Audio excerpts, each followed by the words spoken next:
প্রথমে জানতে চাচ্ছি আপনারা কিরকম আছেন? সবাই ভালো আছেন?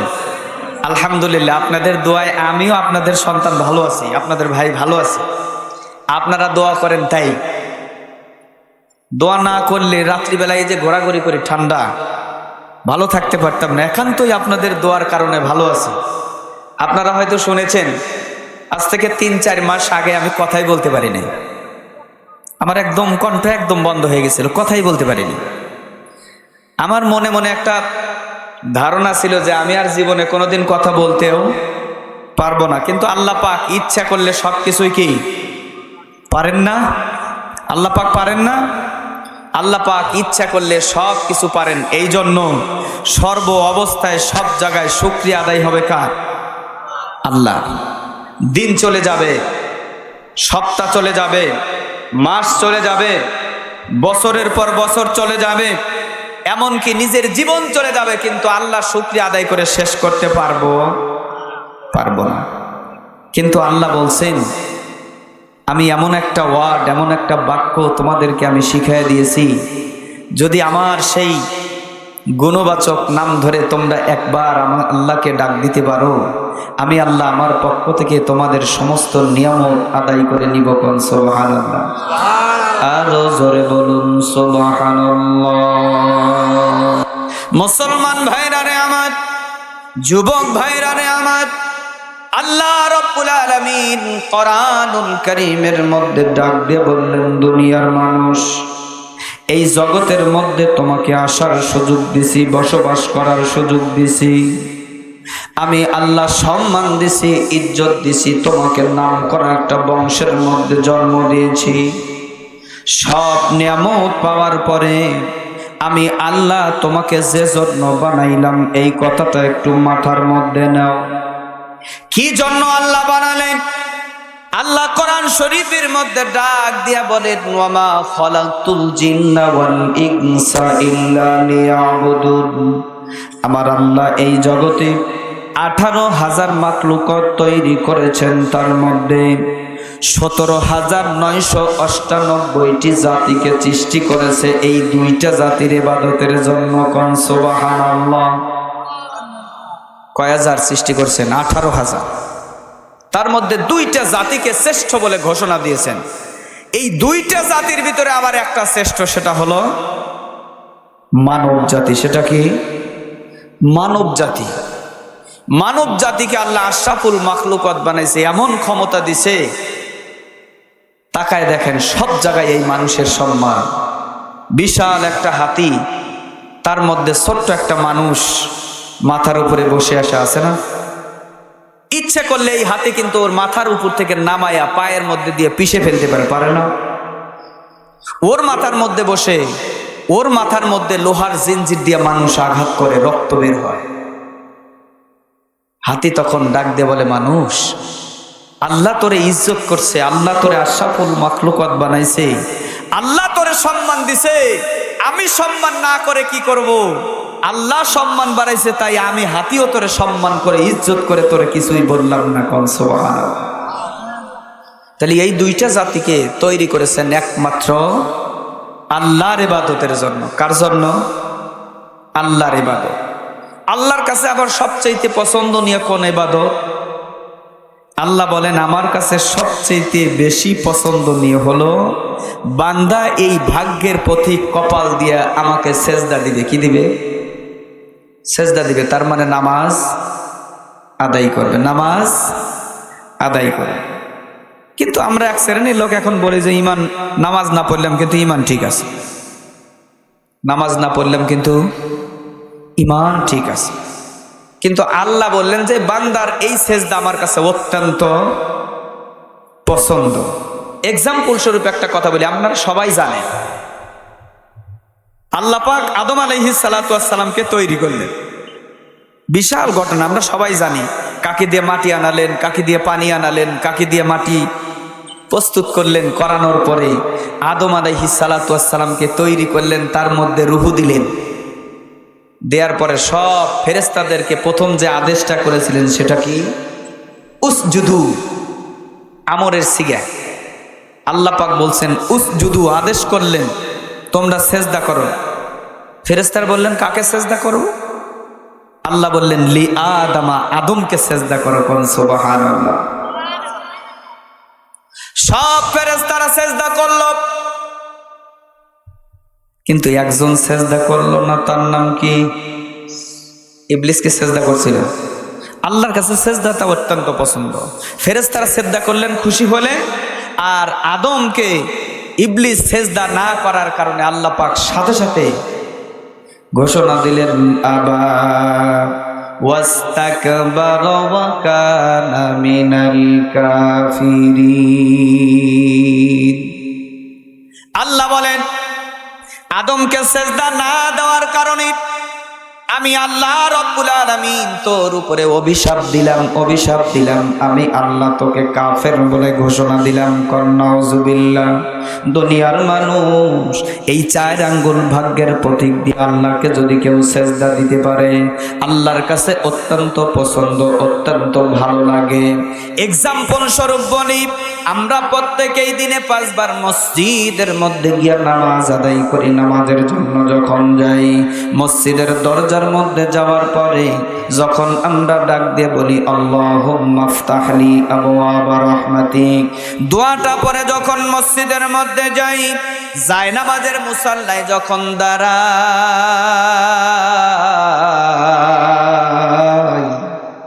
দাঁড়ানোর পরে ডাক দিয়ে বলি ইন্নী ওয়াজ্জাহাতু, বলুন আমার সাথে, ইন্নী ওয়াজ্জাহাতু ওয়াজহিয়া লিল্লাযী ফাতারাস সামাওয়াতি ওয়াল আরদি হানিফা ওয়া মা আনা মিনাল মুশরিকিন। যাই নামাজের মুসাল্লায় দাঁড়াই, দাঁড়ানোর পরে ডাক দিয়ে বলি আল্লাহ, এই যে যাই নামাজের মুসাল্লার মধ্যে দাঁড়াইলাম, আল্লাহ একটা ওয়াদা তোমার কাছে করতেছি, একটা কথা দিচ্ছি, আমি আমার এই জবান, এই মুখ, আমার অন্তরটা আমি দুনিয়ার কোন ব্যবসা বাণিজ্যের মধ্যে রাখি নাই, ক্ষেত খামারের মধ্যে রাখি নাই, দুনিয়ার অন্য কোন কাজের মধ্যে রাখি নাই। সব দিক থেকে আমার মুখটাকে ফিরাইয়া একমাত্র তোমার দিকে করে দিয়ে আমি যাই নামাজের মুসাল্লায় দাঁড়ালাম। কোন সুবহানাল্লাহ। আল্লাহ ডাক দিয়া বলেন দুনিয়ার মানুষ, তুমি যেহেতু ওয়াদা করলে, কথা দিলে, দুনিয়ার সব কর্মব্যস্ততার মধ্যে থেকে মুখটাকে ফিরায় আমার দিকে করে দিয়েছ, আমি আল্লাহ কথা দিলাম, আমি আল্লাহ স্বয়ং তোমার সামনে দাঁড়ায় যাই। কোন সুবহানাল্লাহ। সংক্ষিপ্ত আকারে কথাটা বলি, বান্দা তাকবীরে উলা দেয়, রুকু করে, সেজদার দিকে যখন মাথা ঝুঁকাইয়া দেয়, এই ভাগ্যের প্রতীক 4 আঙ্গুল কপাল যখন মসজিদের ফ্লোরের মধ্যে বা চটের মধ্যে বা টাইসের মধ্যে দেওয়ার জন্য চিন্তা ভাবনা করে মনস্থির করে দেয়, আল্লাহ ডাক দিয়া বলেন আমি দাঁড়িয়ে আছি সামনে। বান্দা যখন মাথাটা ঝুঁকায়া দিচ্ছে, আমি আল্লাহ তখন ভালো লাগে না। ভাগ্যের প্রতীক এই 4 আঙ্গুল কপাল, বান্দার এই কপালটা আমি মসজিদের চটের মধ্যে পড়তে দেই না। বান্দার এই 4 আঙ্গুল কপাল ভাগ্যের প্রতীকটা আমি মসজিদের ফ্লোরের মধ্যে পড়তে দেই না। ভাগ্যের এই 4 আঙ্গুল কপাল ভাগ্যের প্রতীক আমি মসজিদের টাইজের মধ্যে দেই না।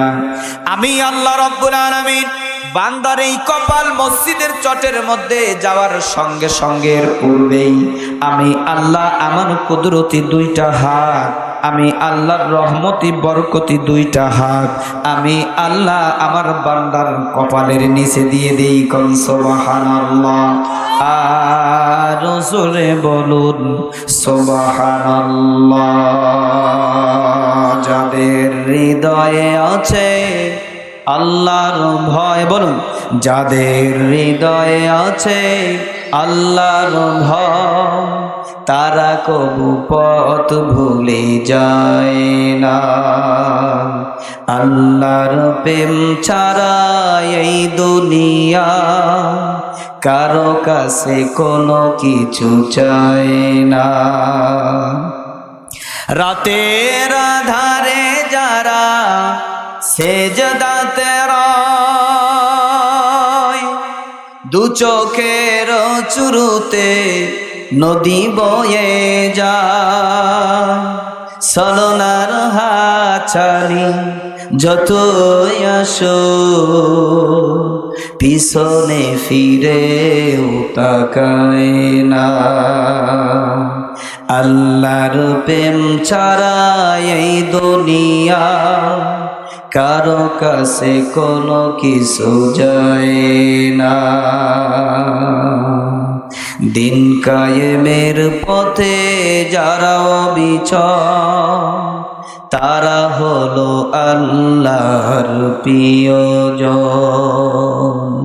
বাতিলের কাছে যারা হার মানে না, সংগ্রাম করে যায় মরণ। হেরার আলোতে যার হৃদয় রঙিন, হাতে আল কোরআনে দিত সঙ্গীন।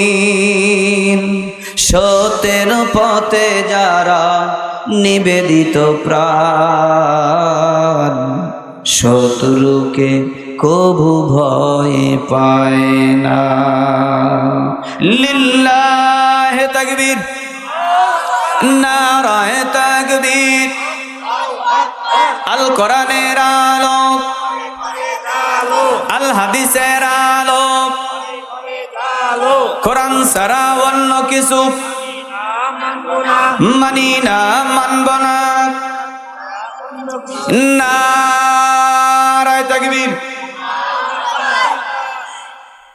তাকবীর দিয়ে কি ভয় পেয়েছে? আবার টাকা চাবি? টাকা কিন্তু চাবো না আজকে। টাকা চাওয়ার কোনো সুযোগ আপনারা যদি থাকেন মন ভরে একটু ওয়াজ করবো, আছেন তো? এই যে খালি উঠতেছেন আর বসতেছেন, উঠতেছেন বসতেছেন।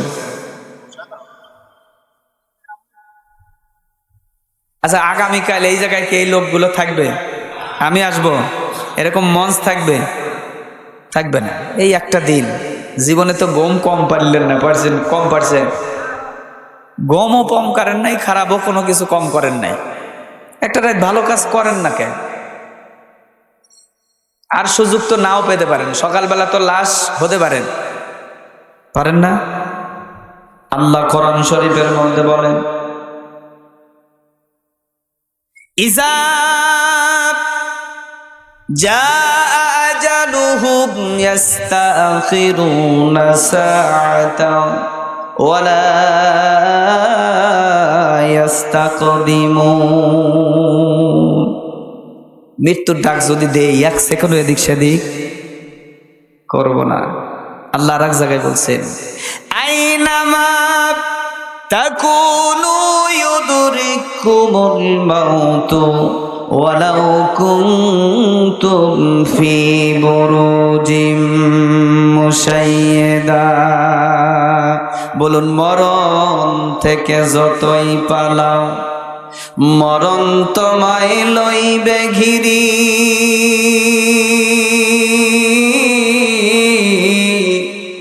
যদিও লুকাও আকাশ পানে, লাগায়া সেথায় সিঁড়ি। এ দুনিয়া মিশে দুনিয়া ভাই, বলুন, এ দুনিয়া মিশে দুনিয়া ভাই, সুদূর আশার খেলা ঘর।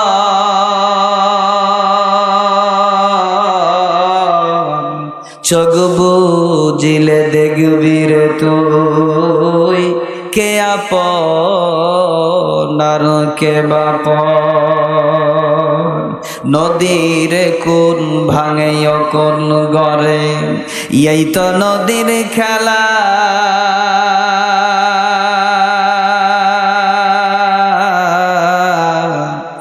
সকাল বেলার ধনী রে তুই, ফকির সন্ধ্যা বেলা।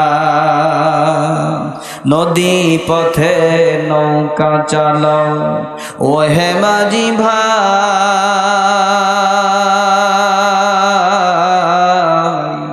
বেলা ডোবার আগে আমি ওপার যেতে চাই। বলুন আমার মরণ, আমার মরণ আসিবে কখন কেউ তো জানে না। আমি মরে গেলে আমায় তোমরা, আমি মরে গেলে আমায় তোমরা ভুইলা যাইও না। আমার মরণ আসিবে কখন কেউ তো জানে না। এই দুনিয়া চিরদিনই ভাই থাকার জায়গা না, অন্ধকার কবর যে তোমার আসল ঠিকানা। সবাই তোমায় ছেড়ে চলে যাবে, সবাই তোমায় ছেড়ে চলে যাবে, সঙ্গী হবে না। আমার মরণ আসিবে কখন কেউ তো জানে না। আমি মরে গেলে আমায় তোমরা, আমি মরে গেলে আমায় তোমরা ভুইলা যাইও না। আমার মরণ আসিবে কখন কেউ তো জানে না। কবর মাঝে মা বাবাকে দেখা যাবে না, যাকে দেখা যাবে তিনি শাহে মদিনা। সবাইকে তুমি ভুলিও সেদিন, সবাইকে তুমি ভুলিও সেদিন, ওই নবীকে ভুলো না। আমার মরণ আসিবে কখন কেউ তো জানে না। তাইলে যখন একটা সেজদা দিলাম আমরা, সেজদাটা দুনিয়ার কোন জায়গায় দেই না, কোন জায়গায় দেই বুঝছেন কি? ওয়াজ বুঝছেন? সেজদা দেই আমরা আল্লাহ কুদরতি হাতের মধ্যে। দুনিয়ার মানুষ আল্লাহর হাতের উপরে সেজদা দেই। আমার আল্লাহ রব্বুল আলামিন ঘোষণা দিয়েছেন, দুনিয়ার মানুষ তুমি যদি আমাকে সেজদা দিতে পারো আমি তোমাকে পাঁচটা পুরস্কার দেব। কয়টা? যদি তুমি নামাজ আদায় করতে পারো তোমাকে 5টা পুরস্কার দেব। কয়টা? 5টা। 5টার মধ্যে একটা হলো এই জগৎ, আর 4টা দেব তোমার মৃত্যুর। একটা দেব এই জগতে, আর 4টা দেব তোমাকে মৃত্যুর পরে একটা। সেটা কোনটা?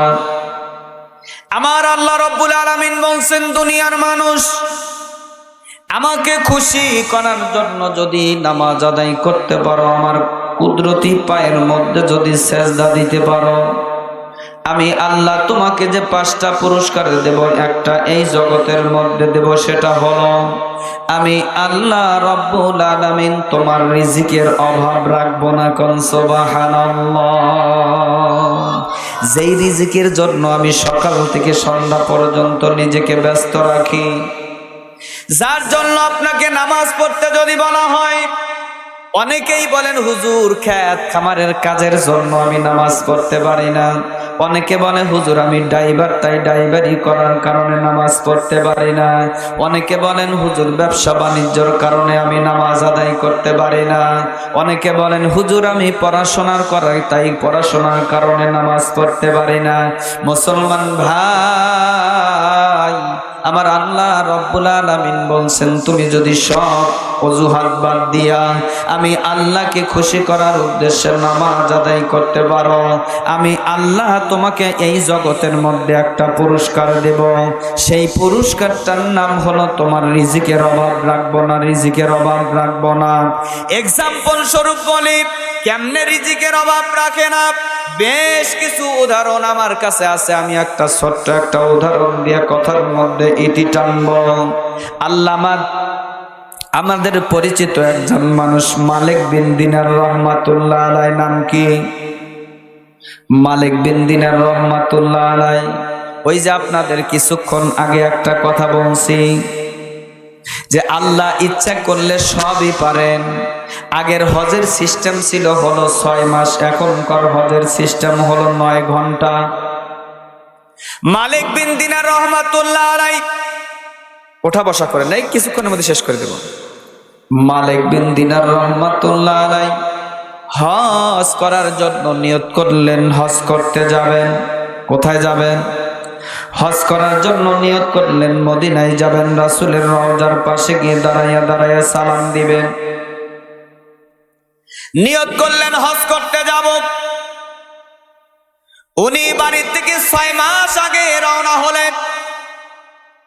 আস্তে আস্তে করে মদিনার দিকে অগ্রসর হচ্ছেন। বিভিন্ন এলাকার মধ্যে বিভিন্ন ওলামায়ে কেরাম, বিভিন্ন বড় বড় আল্লাহর ওলিদের কবর জিয়ারত করতে করতে আস্তে আস্তে মদিনার দিকে অগ্রসর হচ্ছেন।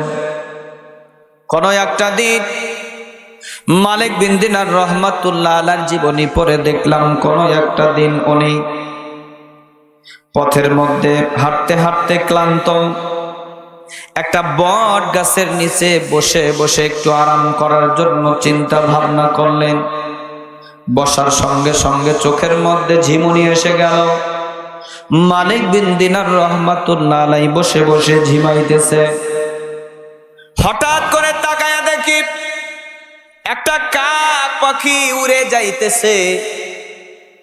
কিন্তু ঘটনাটা কি?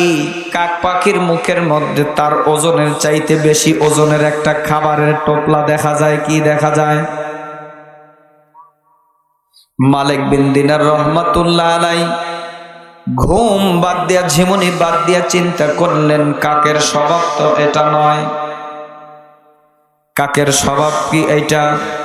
যারা মুরব্বীরা আছেন তারা জানেন, কাকের স্বভাব হলো যদি কোনো বাড়ির মধ্যে যায়, কোন বাড়ির মধ্যে থেকে যদি সাবান হোক, খাবার হোক, কোনো কিছু চুরি করে, ওই বাড়ির গাছের ডালের মধ্যে উঠে, ওঠার পরে কাক পাখির স্বভাব হলো চোখটা বন্ধ করে দেয়।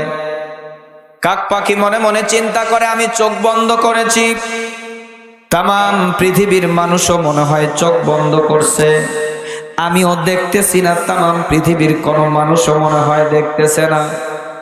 এই চিন্তা করে চোখ বন্ধ করে কাক পাখি ওই গাছের ডাল খোঁড়া শুরু করে।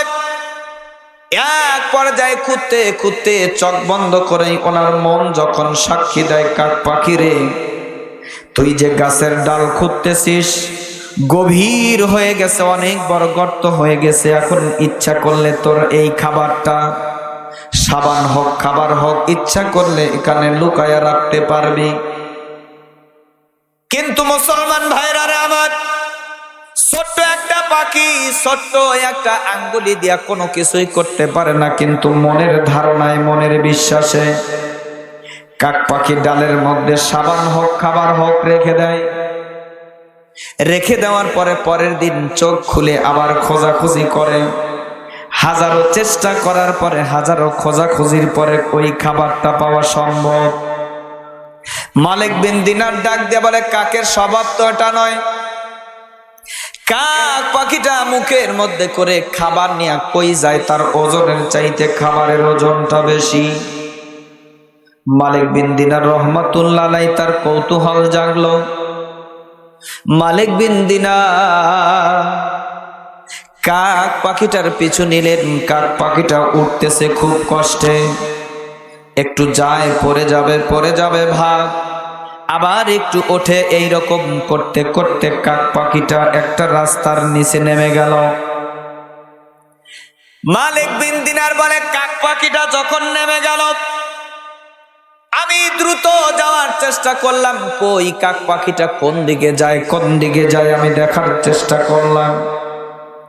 তাকায়া দেখি কাক পাখিটা রাস্তার নিচে নেমে গেছে। কিন্তু ভাইজান, কথাটা গভীর মনোযোগ দিয়ে শুনবেন, ঘটনাটা কোন জায়গায় দেখেন। কাক পাখিটা রাস্তার নিচে নেমে গেল, যাওয়ার পরে ওই যে মুখের মধ্যে খাবার ছিল, একটা পুটলি ছিল, পুটলিটা রাখলো।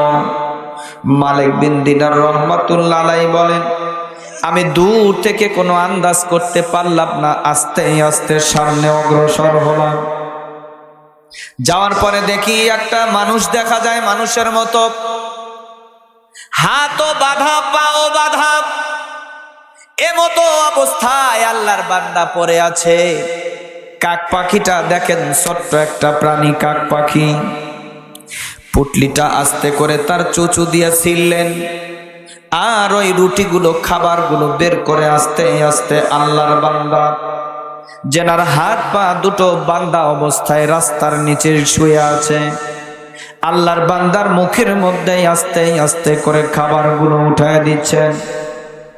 মালিক বিন দিনার বলে, বেশ কিছু সময় আমি ওয়েট করলাম, বেশ কিছু সময় দাঁড়ায়া দাঁড়ায়া দেখতেছি, আল্লাহ তুমি ইচ্ছা করলে সবই পারো, আল্লাহর শুকরিয়া আদায় করতেছি আর দেখতেছি।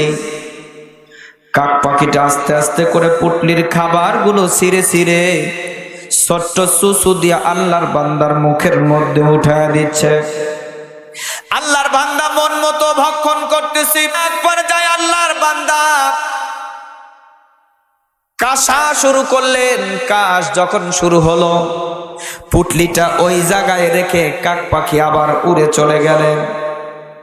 তার ছোট্ট সুসুর মধ্যে করে একটু করে পানি এনে আল্লাহর বান্দার মুখটা ভিজাইয়া দেওয়ার জন্য চেষ্টা করতেছে, খাবারটা খাওয়ানে।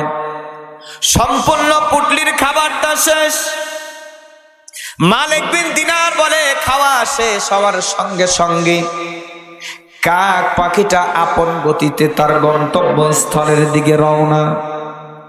আমি মালিক বিন দিনার আস্তে আস্তে করে রাস্তার নিচে নামলাম। নামার পরে দেখি আল্লাহর একজন বান্দা রাস্তার নিচে পড়ে আছে, চোখ বাঁধা, হাত বাঁধা, পা বাঁধা। আল্লাহর বান্দাকে জিজ্ঞেস করলাম, ভাই কে গো তুমি, বাড়ি কোথায়, কোন জায়গা থেকে আসলা, তোমার এই অবস্থা কেন? আল্লাহর বান্দা কান্না শুরু করলেন। মালিক বিন দিনার রহমাতুল্লাহ আলাইহি বলেন, আল্লাহর বান্দার চোখ দুটো খুলে দিলাম, আমি হাতের বাধা খুলে দিলাম, পায়ের বাধা খুলে দিলাম। আল্লাহর বান্দা কাঁদতেছে। মালিক বিন দিনার বলে, আমি জিজ্ঞেস করলাম, আল্লাহর বান্দা এখানে এই অবস্থায় কেন পড়ে আছেন, কি জন্য পড়ে আছেন? আল্লাহর বান্দা কাঁদতেছে আর কাঁদতেছে, কথাই বলতে পারে না, শুধু কান্না আর কান্না আর কান্না। এক পর্যায়ে কান্না বন্ধ করে আল্লাহর বান্দা মালিক বিন দিনারকে ডাক দিয়ে বলতেছে, আল্লাহর বান্দা, আমি হজ করার জন্য বাড়ি থেকে বের হয়েছি, মদিনার উদ্দেশ্যে রওনা হয়েছি। এই তো কয়েকদিন আগে প্রায় 13 দিন হয়ে গেল। আজ 13 দিন যাবত এই তো রাস্তার মধ্যে আমাদের ডাকাত দল ধরেছিল। ডাকাত ধরার পরে আমার হাত পা বেঁধে আমার সব সম্পদ কেড়ে নিল। রাস্তার পাশে আমাকে এই অবস্থায় ফেলে রেখে গেছে। আমার সাথী সঙ্গীদের কি অবস্থা জানি না। আল্লাহর বান্দা ডাক দিয়ে বলেন, এই কাক পাখি কয়দিন যাবত তোমারে খাবার খাওয়ায়? মালিক বিন দিনার বলার সঙ্গে সঙ্গে আল্লাহর বান্দা হাউমাউ করে চিৎকার করে কান্না করতেছে আর ডাক দিয়ে বলতেছে, ভাই আপনি কে জানি না, চিনি না, তবে আজকে 13 দিন যাবত হয়ে যায় আমি এখানে এই অবস্থায় পড়ে আছি, আর 10 দিন যাবত হয়ে যায় এই ছোট্ট পাখি, জানি না পাখিটার কালার কি, রং কি, কিছুই জানি না আমি। তবে আমি আন্দাজ করেছি একটা পাখি আমার মুখের মধ্যে 3 বেলা খাবার উঠায় দেয়। কোন সুবহানাল্লাহ। মালিক বিন দিনার বলে, কেমন করে সম্ভব?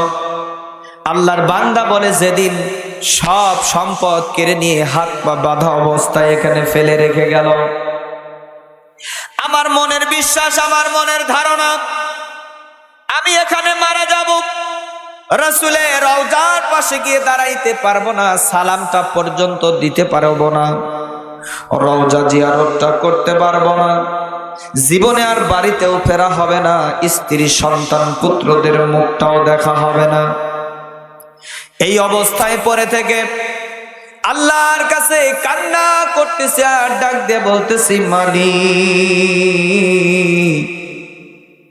জীবনে তেমন ইবাদত তোমার করতে পারি নাই, তেমন করে ডাকও তোমাকে কোনোদিন দিতে পারি নাই গো আল্লাহ। আজ কঠিন অবস্থার মধ্যে পড়ে, কঠিন জালজালার মধ্যে পড়ে তোমাকে ডাক দেই গো মালিক। আল্লাহ তুমি তো বলেছো বান্দা ফাযকুরুনি আযকুরুকুম, বান্দা তুমি আমাকে স্মরণ করো, আমি তোমার স্মরণে সাড়া দেওয়ার জন্য প্রস্তুত আছি। আল্লাহ, এমন একটা অবস্থায়, এমন একটা জায়গায় আমি নিক্ষিপ্ত হয়েছি, দুনিয়ার কোনো মানুষও দেখবে না, দুনিয়ার কোনো মানুষ খোঁজ নিবে না, আত্মীয় স্বজনও জানবে না এখানে মরে পচে যাব, কেউ কোনোদিন খোঁজও পাবে না আমার কি হলো, কোন জায়গায় গেলাম, কি হবে আমি কিচ্ছুই কেউ জানবে না। আল্লাহ, তুমি একটা বার আমার রাসূলের রওজায় যাওয়ার মতো একটা বার সুযোগ করে দাও গো মালিক। একটা বার রাসূলের রওজার পাশে গিয়ে দাঁড়াইয়া দাঁড়াইয়া সালাম দেওয়ার সুযোগ করে দাও। এমন করে কান্না শুরু করলাম। একদিন চলে যায়, কোনো খাবার নাই, ক্ষুধার জ্বালায় পেটে নারী বুড়ি তন্ত্রী ছিঁড়ে যাচ্ছে, কই থেকে একটু খাবার পাবো, কই থেকে একটু খাবার পাবো, কাঁদতেছি। আল্লাহকে ডাক দে, আল্লাহ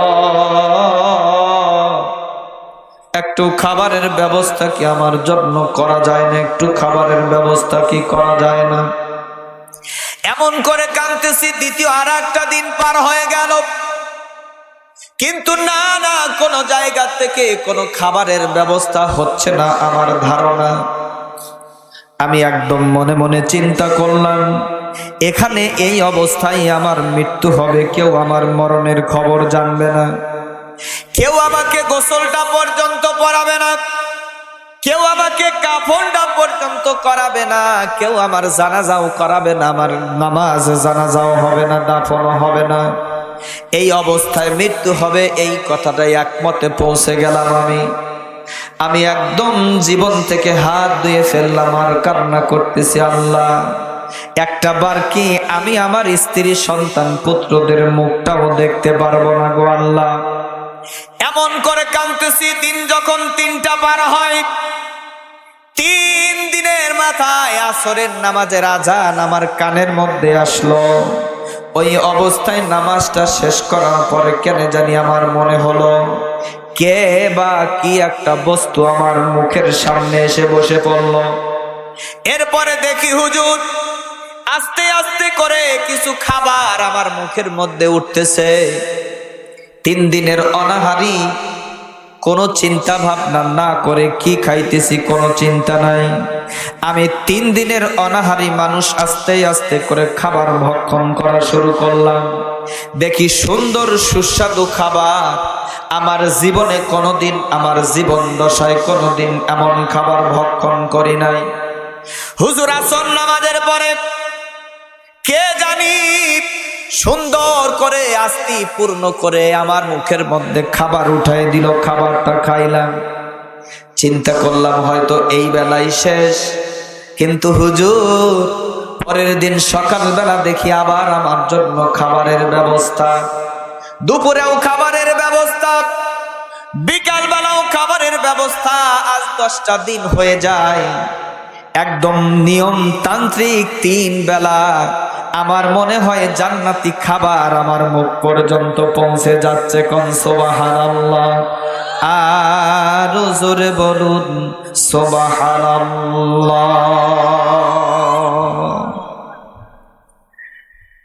মুসলমান ভাইরা রে আমার, আল্লাহ ইচ্ছা করলে সবই পারেন, পারেন না? আল্লাহ সবই পারেন। রিজিকের ব্যবস্থা আল্লাহ করতে পারেন। কাকে কোন অবস্থায় কিভাবে রিজিক দিবেন একমাত্র জানে কে? আল্লাহ। রিজিক দিয়া, হায়াত দিয়া, কি কাজ করব এই কাজের সুযোগ দিয়া জান্নাতি না জাহান্নামী সব ব্যবস্থা করেই আল্লাহ আমাদের এই জগতের মধ্যে দিয়েছেন। আসুন আমি আপনাদের সন্তান, আমি আপনাদের কারো ভাই, কারো বন্ধুর মতো আপনাদের কাছে শেষ বেলায় একটা অনুরোধ করে যেতে চাই।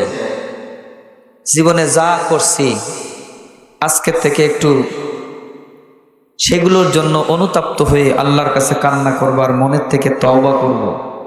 আল্লাহ কোরআন শরীফের ভিতরে বলছেন, ফাইন তাবু আকিমুস সালাত ওয়া আতুজ যাকাত ফাইখওয়ানুকুম ফিদ্দিন।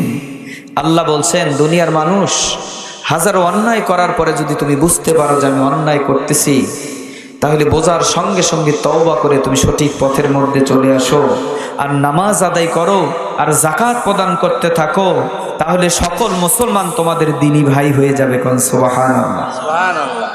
এজন্য আসুন, জীবনে অন্যায় কম করি নাই। আল্লাহ যদি হিসাব চায় দিতে পারবো না, পারবো কি?